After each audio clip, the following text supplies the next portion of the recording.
Teaching is a craft. It's both an art and a science, which is why great teachers always experiment and make tons of mistakes. But how do you know what's actually working? Well, one option is action research. Here you can identify a question, test out a strategy, gather data, and determine if it works. The end result is something dynamic, innovative, and tied directly to your classroom.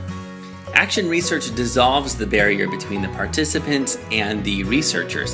In other words, the teacher actively participates in the situation while also conducting the research. There are many action research frameworks, but they generally follow a similar process. You start out in phase 1, planning for research. Here you begin with inquiry, where you define a specific research question. It needs to be something that can actually be tested. Next, you conduct a literature review to gain a deeper understanding of the topic. Finally, you move into the design process, where you determine your data methods, consider ethical issues, get the required permissions, create deadlines, and set up the systems. Next, you move into the action phase.